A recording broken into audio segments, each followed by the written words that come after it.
Hello.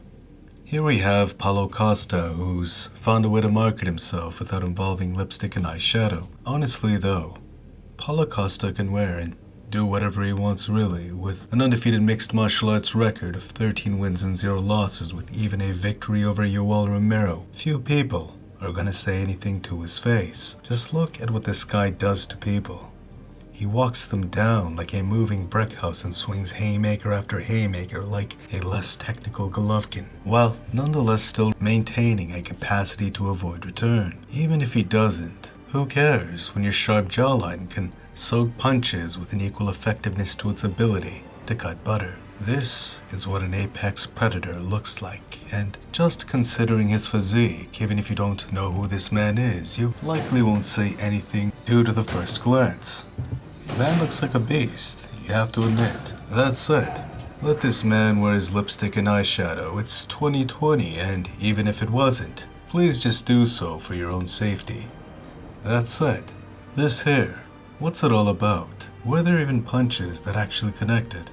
For the most part, this appears to be a marketing demonstration. I don't know how the two ran into each other, but it appears to be an effective way for Paulo Costa to reach a wider audience, which is cool because it may bring a wider diversity of interest to the sport. Israel Adesanya, with his unique style and personality paired with his constant anime references, did just that all the same, with of course his excellence in the sport being the primary fuel to it all. Maybe Costa's makeup will have a similar effect, I don't know. But here, were these two actually sparring?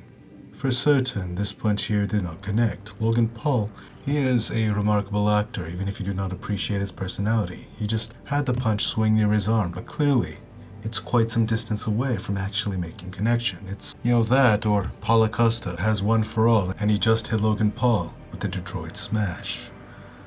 This highlights something very important though. I remember reading something on Paige Van Zandt making more money off her Instagram than her actual fights. I feel that's part of the magic the UFC provides. More and more fighters are garnering that leveraged attention into their social media, which helps them establish an alternate form of passive income. The world has already changed dramatically, and the options provided by generating hype through this platform seems only limited by one's ambitions. Anyone paying attention, all of it, maybe it's Maybelline included, is effective. How do you feel Israel Adesanya's next bout will pan out versus the Eraser? Your thoughts and perspective are always appreciated.